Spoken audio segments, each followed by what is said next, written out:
Good day everyone, this is Therasa Lee, and as you can see I'm in my development course area for our final project, which for me is Let's Science Fair course for 5th grade students. As you can see, I have started in student preview mode to give you a better idea of what the students will be seeing. I have gone ahead and had the homepage set to start here so that first time that the students log on, they are taken directly to this page and this is the first thing that they see. I've uploaded and embedded a YouTube video that I created or a screencast of how to use the menus and the different areas within the Blackboard learning management system, with the understanding that most 5th graders probably will not have had this kind of interaction. I've also gone ahead and given them some directions on both in the video and in writing on where to start and where to proceed through the information so that they can begin to take a look at the course information. I've already loaded an announcement, although I wouldn't push it normally until the first day of class, so that it highlights an area in Module 1, their first module, interactions with the web conference that's going to introduce them to the whole course. I do have the notifications page that I've just moved things around a little to focus their attention on the 3 key areas that I feel are important for the notifications. I have not utilized the calendar. I have uploaded a syllabus that is a multimedia syllabus, and as you can see I do have course descriptions, the course objectives, requirements and grading, information on how to contact me, course schedule and overview. Normally I would have dates and due dates here, but it will change depending upon when the course starts and when the science fair actually takes place. Accommodations, plagiarism, required materials, and technical assistance.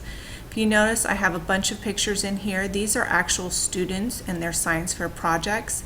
They do have links, hyperlinks, that will take you to a video or a website of what their science fair project is. And all of these students are ones that have received recognition in the Google Science Fair.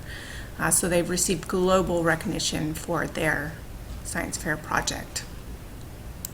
Okay. Next, I have them going to the content, and as you can see, I've uploaded 3 modules here. They're designed, my modules are designed to be taken in a step-by-step chunk information fashion. So they help direct learners who have problems with reception and executive functioning, so that they're able to focus on specific areas throughout it and not get overwhelmed with a whole bunch of information. Go ahead and enter the first module. In the teacher area, I do have a lesson plan set up so that I can review that whenever I make changes within the system.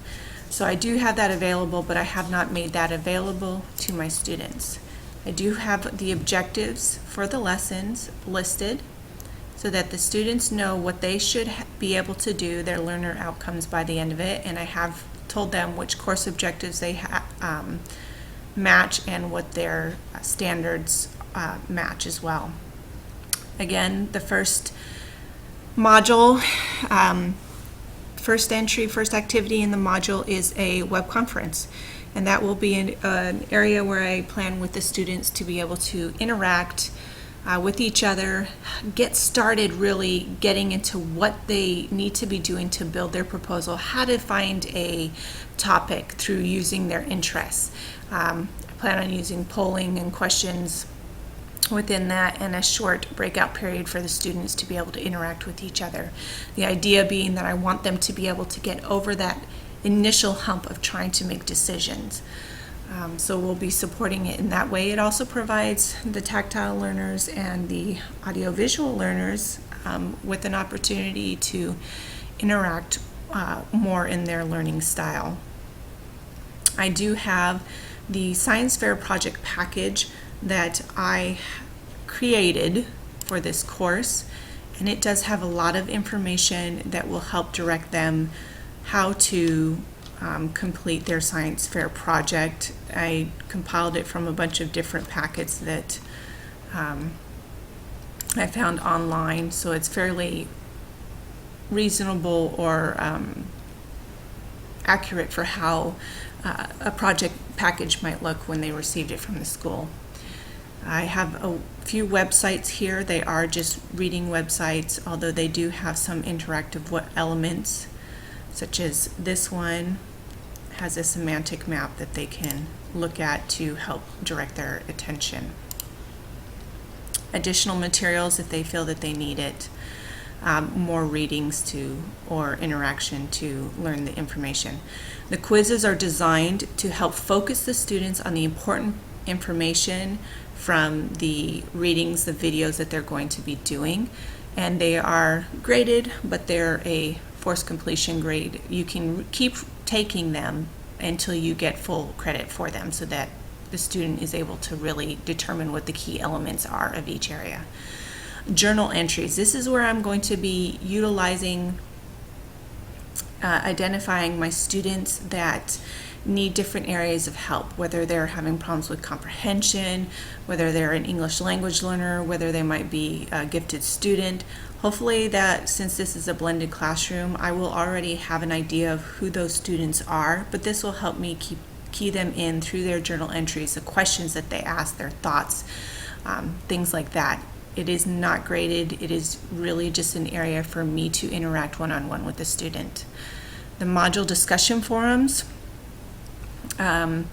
Each module has a discussion forum that they can interact, that they will be both completing a section of their science fair project and answering some higher order questions that ask them to think about the process that they're going through and how it would relate to the real world process in doing scientific experiments and the scientific method. I do have the rubrics attached to each one, and I remind them to utilize those rubrics. And as you can see, each discussion forum has a slightly different rubric depending upon what information I asked them to include.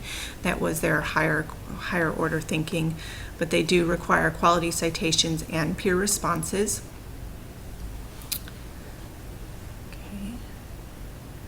And the idea behind the rubrics is so that the students are able to know ahead of time what their focus is as far as have they met the measures? Do they need to add more information? Do they need to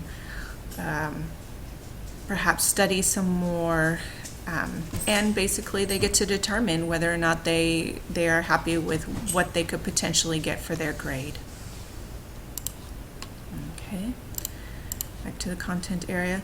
There is one remaining item on each one. In this case, in this module, it is last because it requires an approved project proposal in order to start it. But this is an area that's going to help me focus my students on global collaboration and to help address some different learning styles and learning needs, I guess. It is going to be an ePals interaction. They will be interacting with an individual or an experience online.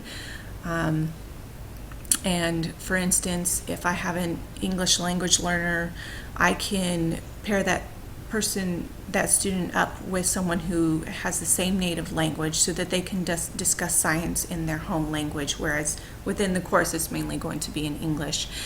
For a gifted student, they might be assigned with someone with a class or a student across the globe who is learning English, and part of their goal is to discuss science in English. So they would have to be able to express themselves in English clearly enough so that a non-native speaker would be able to understand them. Things like that, and of course I will focus both on those learning needs and also what their topics are. They also has a requirement once they've done their interaction online, their social networking tool. They are also going to provide a brief entry in a blog to be able to share the information that they're learning and stuff with their other students. And here is the very simple rubric. The idea is basically just to record interaction. Okay. And we are going to go to the other ones. The same information is pretty much organized in the same manner in every module. The objectives, their reading materials, any additional materials they might need, their quiz, journal entry.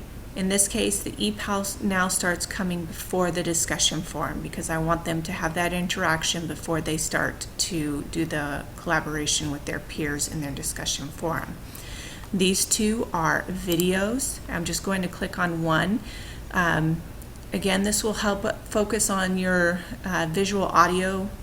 auditory learners, and it does provide transcripts for those students who have visual impairments, so that they are able to read the information, not visual impairments, auditory impairments, so that they can read the information if they are struggling to be able to learn what they need to from the video itself. This one is a website reading, very simplistic, has a few examples and a checklist. Again, just a variety of different forms of interaction for the instruction. And then the quiz to focus their knowledge that they've gained from the information. Their journal entries for me to be able to interact with them. Their EPALs, again, to interact globally and to get an idea of what other students in other countries or other areas of the U.S. are doing. Their discussion forum.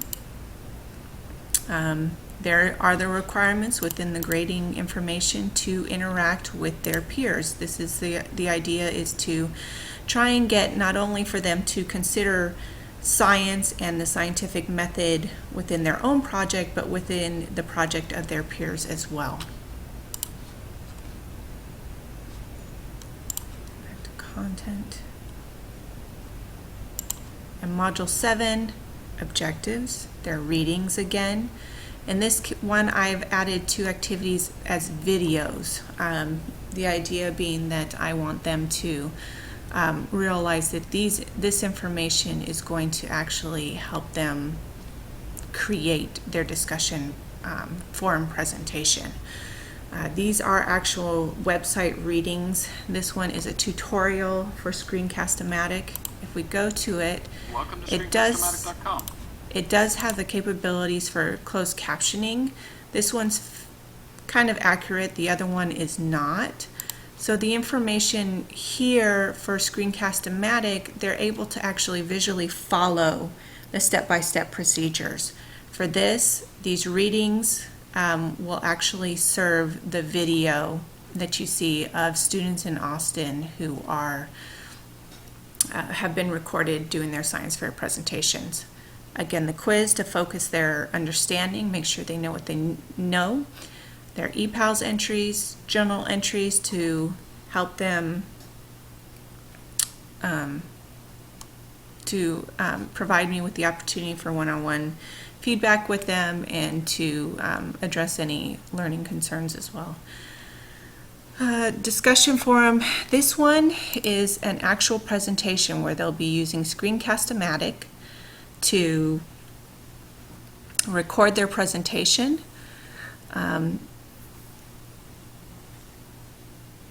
And to address in writing some different areas, how they feel about their personal strengths, to assess others' presentation strengths, including those that they watched in the video.